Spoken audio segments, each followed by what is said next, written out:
Hello అండి. Welcome to మావి చిగురు స్టోరీస్. ఈరోజు కథ పెళ్లి చూపులు. ఈ కథ మీకు నచ్చితే లైక్ చేయటం మర్చిపోకండి. మీకు ఎలా అనిపించిందో కామెంట్ చేసి చెప్పండి.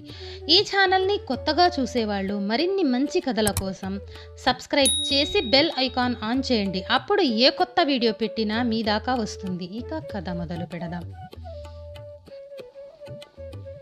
ఇంట్లో అంతా ఒకటే హడాహుడి. కారణం, కుటుంబ సమేతంగా అంతా ఈరోజు మధు పెళ్లి చూపులకు గాను ప్రహ్లాదపురం వెళ్తున్నారు. అందుకే ఈ హడాహుడి. ఈ రోజు కోసం వారం రోజులుగా మన మధు కూడా చాలా మెరుపు కలలు కన్నాడు. ముఖ్యంగా ఈ పెళ్లి చూపుల కోసమే ఒంటి మీదకి ఓ ఖరీదైన సూటు, కళ్ళకి రేబాన్ కళ్ళజోడు, కాళ్ళకి టాటా బూట్లు, చేతికి ఫారిన్ వాచి లాంటివి అన్నీ కొనేసి ఆ పెళ్లి చూపుల్లో ఆ అమ్మాయికి మరింత అందంగా హుందాగా కనబడాలని తెగ తాపత్రయపడుతున్నాడు. కారణం, ఆమె చాలా అందంగా ఉంటుంది మరి. ఓ పెళ్లిలో చూసి ఆమెను ఇష్టపడ్డాడు.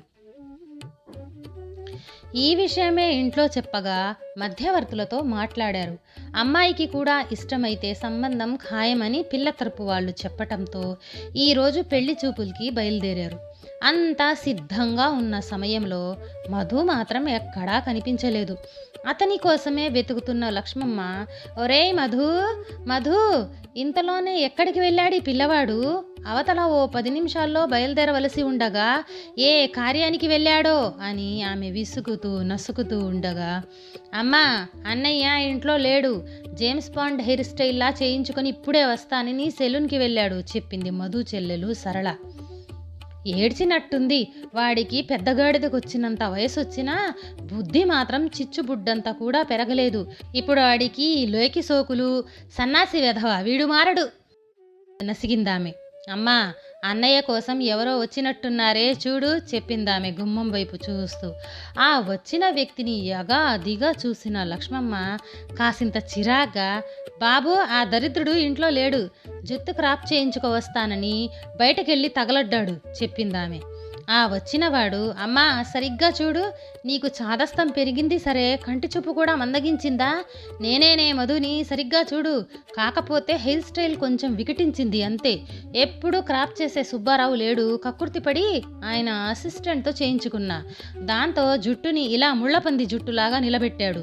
సరిగ్గా చూడు, అది నేనే చెప్పాడు బిగ్గర స్వరంతో. దాంతో ఆమె కళ్ళజోడు సరిచేసుకుని, అమ్మో అవును రోయ్, నువ్వే, కానీ అదేమిట్రా, కన్ను అలా వాచింది, నీ పెదవి కూడా పగిలి మూతి మూకుడైపోయింది, ఏమిట్రా సంగతి? కొంపదీసి ఇవి కూడా ఈ రోజుల్లో ఫ్యాషనా ఏంటి కర్మ అడిగిందామె చిత్రంగా అతని వంక చూస్తూ. ఫ్యాషనా పాడా? అదేం కాదమ్మా, ఇందాక నడిచి వస్తుంటే ఎవరో రోడ్డు మీద క్రికెట్ ఆడుతున్నారు, దాంతో ఆ క్రికెట్ బాల్ వచ్చి నా కంటి కింద తగిలింది. ఇక రోడ్డు కన్నాలుగా ఉండటంతో ఓ గోతిలోకి కాలు దిగి ముందుకు పట్టంతో మూతి పగిలిపోయిందంతే చెప్పాడు దెబ్బని తడుముకుంటూ. అమ్మోయ్ అంటూ.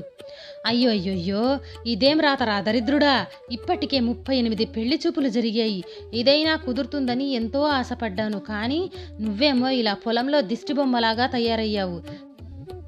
తల్లిని నేనే గుర్తుపట్టలేకపోయాను.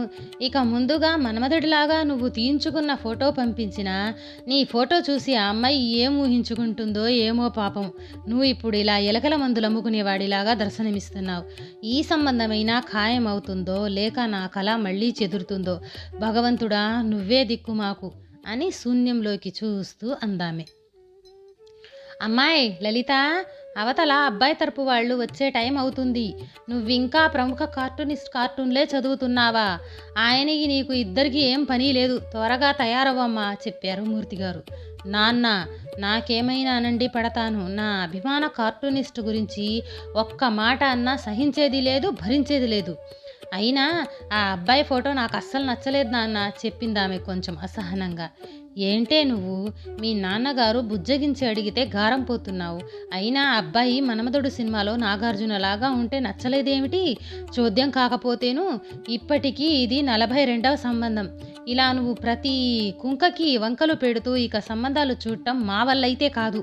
అలాగే అన్ని మ్యారేజ్ లింక్స్ వాళ్ళు కూడా చేతులెత్తేశారు. ఇక పెళ్ళిళ్ళ పేరైలైతే మన వీధి చివరి నుండే మిల్కా సింగ్ పరుగుల స్పీడుతో పారిపోతున్నారు. ఏదో ఆ భగవంతుడి దయ వల్ల ఆ పిల్లవాడు నిన్ను ఏదో పెళ్లిలో చూసి ఇష్టపడ్డాట. నువ్వు సరే అనవే తల్లి, పిల్లవాడు లెక్చరర్, పైగా అబ్బాయి మంచోడు చెప్పిందామె. అమ్మా, నీ వెర్రితో నా బుర్ర తినకమ్మా, వెళ్ళు చెప్పింది లలిత చిరుకోపంగా. సర్లే అమ్మా, మీ అమ్మ సంగతి తెలిసిందేగా, ముందు నువ్వు వెళ్ళి త్వరగా తయారవమ్మా.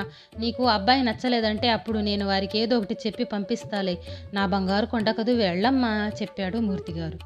ఇక తండ్రి మాట కాదనలేక పెళ్లి చూపులకు ముస్తాబయ్యింది లలిత. అంతలోనే పెళ్లి కొడుకు తరపు వాళ్ళు రావటం, వాళ్ళని మర్యాదపూర్వకంగా ఆహ్వానించి సోఫాలో కూర్చోపెట్టడం, కుశల ప్రశ్నలు వేయటం లాంటివన్నీ చకచకా జరిగిపోయాయి. తర్వాత పెళ్లి కొడుకుని దీర్ఘంగా గమనించిన లలిత తల్లి భాగ్యమ్మ మూర్తిగారి చెవిలో కాస్త చిన్న స్వరంతో, ఏవండి, అబ్బాయి ఫోటోలో అందంగా ఉన్నాడు, కానీ నేరుగా చూస్తే అతని జుట్టేమో ముళ్ళ జుట్టు, లొట్టపోయిన కళ్ళు, పెదవి పగిలి వాచిన మూతితో ఏదో అంతరిక్షవాసిలాగా ఉన్నాడు. మహా అందగాళ్లనే మన అమ్మాయికి నచ్చలేదు, ఇక ఈతనేం నచ్చి తగలడతాడు.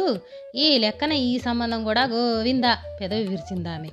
అవునే భాగ్యం, నువ్వు అన్నది నిజమే, నాకు అదే అనిపిస్తుంది. అబ్బాయి కూడా పొట్టిగా పొట్టతో పొట్లకాయలాగా ఉన్నాడే, నాకైతే అస్సలు నచ్చలా నసిగారు మూర్తిగారు భాగ్యమ్మ చెవిలో. వారిని గమనించిన మధు తండ్రి భాస్కరం, బావగారు, మా అబ్బాయికి అమ్మాయి బాగా నచ్చింది. మరి అమ్మాయికి అబ్బాయి నచ్చాడో లేదో అడిగితే మనం మిగతా విషయాలు మాట్లాడుకోవచ్చు చెప్పాడాయన చిరునవ్వుతో.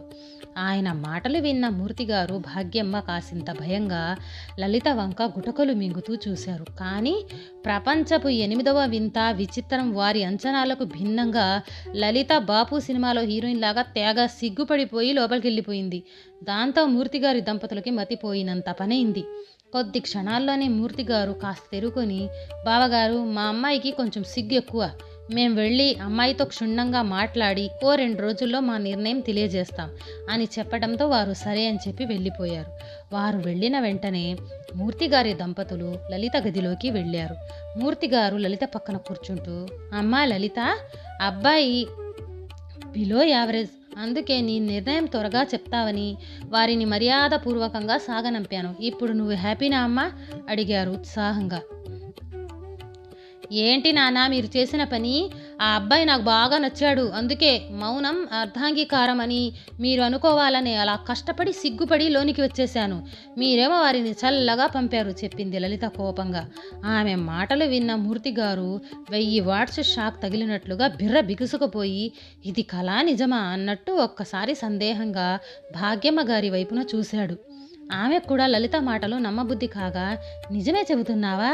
మీ నాన్నగారికి అదే నీ తుది నిర్ణయంగా అబ్బాయి తరపు వారికి చెప్పమంటావా అడిగిందామె సీరియస్గా. అమ్మా, నువ్వు కూడానా? అయితే విను, నేను పెళ్ళంటూ చేసుకుంటే అది అతన్నే, నా ఇంటి పేరు మార్చుకుంటే అది అతనిదే, నా చెయ్యి అందిస్తే అది ఆయనకే, నేను తాళి కట్టించుకుంటే అది ఆయన చేతుల మీదగానే, నా జీవితంలో భర్త పోస్టు భర్తీ చేస్తే అది అతనికే, అర్థమైందా అడిగింది లలిత పదునైన మాట తీరుతో. అయినా మహా అందగాళ్లనే కాదని చెప్పిన దానివి, వంకలు పెట్టి వద్దన్న దానివి, అలాంటిది వీడెలా నచ్చాడే నీకు? అది ఫోటోలో నచ్చినవాడు నేరుగా ఇలా నచ్చి తగలడ్డాడో నాకు అర్థమై చావటల్లా చెప్పిందామె అయోమయంగా చూస్తూ. ఎలా నచ్చాడా?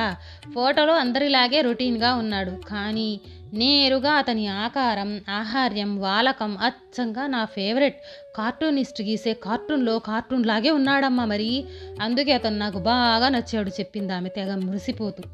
ఆమె నిర్ణయం నెత్తిన సుత్తితో మోదినట్లు అనిపించినా ఆమె కార్టూనిస్ట్ ఇలా పనికొచ్చినందుకు గాను సంతోషించి అదే విషయం అబ్బాయి తరపు వారికి ఫోన్ చేసి చెప్పటంతో వారు తెగ సంబరపడిపోయారు. ముఖ్యంగా మధు తల్లి లక్ష్మమ్మ. ఇన్ని సంబంధాలు తప్పిపోయినా మహాలక్ష్మి లాంటి కోడలు వీడికి భార్యగా రాపోతుంది ఏంటో అనుకున్నాను, కానీ నా కొడుకు నిజంగా మన్మధుడే చెప్పిందామె సంబరంగా. ఈ కథ నచ్చితే లైక్, షేర్ చేసి తప్పకుండా సబ్స్క్రైబ్ చేయండి.